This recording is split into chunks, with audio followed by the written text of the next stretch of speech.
భారత్ పాకిస్తాన్ మధ్య యుద్ధం జరుగుతున్న నేపథ్యంలో ఐపీఎల్ను వాయిదా వేసిన విషయం తెలిసిందే. ఐపీఎల్లో ఇంకా 16 మ్యాచ్లు మిగిలి ఉన్నాయి.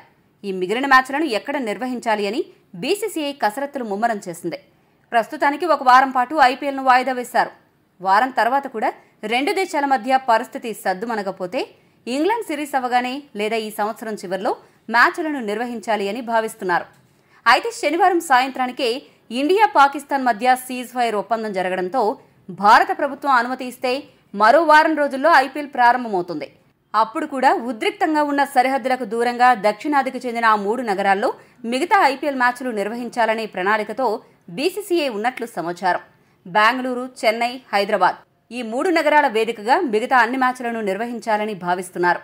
ఇప్పటికే విదేశీ ఆటగాళ్లు, సహాయక సిబ్బంది వారి స్వస్థలాలకు పయనమయ్యారు. వీరిలో కొంతమంది త్వరలోనే అంతర్జాతీయ మ్యాచ్ల్లోనూ పాల్గొనాల్సి ఉంది. ఈ నేపథ్యంలో ఒకవేళ ఐపీఎల్ 2025 తిరిగి వారం రోజుల్లో ప్రారంభమైనా విదేశీ ఆటగాళ్లు తిరిగి రావడం కష్టం.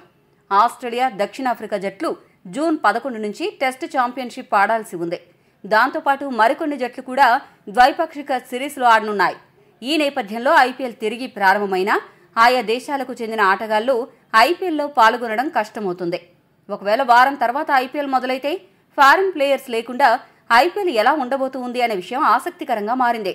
ఫారిన్ ప్లేయర్స్ లేకుండా ఐపీఎల్ ఎలా ఉండబోతుంది అని అనుకుంటున్నారో కామెంట్ చేయండి. ఇక భారత స్టార్ క్రికెటర్ రోహిత్ శర్మ ఇప్పటికే టెస్ట్ క్రికెట్కు రిటైర్మెంట్ ప్రకటించాడు.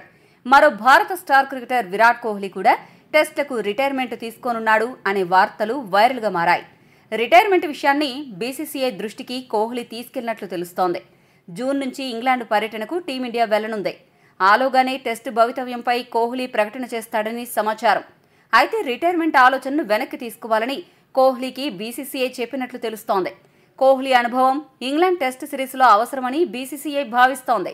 కోహ్లీ టెస్ట్ క్రికెట్కి రిటైర్మెంట్ ప్రకటిస్తే మంచిదా లేదా ఇంగ్లాండ్ టెస్ట్ సిరీస్లో ఆడాలా? మీ అభిప్రాయాన్ని కామెంట్ చేయండి. మరిన్ని స్పోర్ట్స్ అప్డేట్స్ కోసం మా ఛానల్ను సబ్స్క్రైబ్ చేసుకోండి.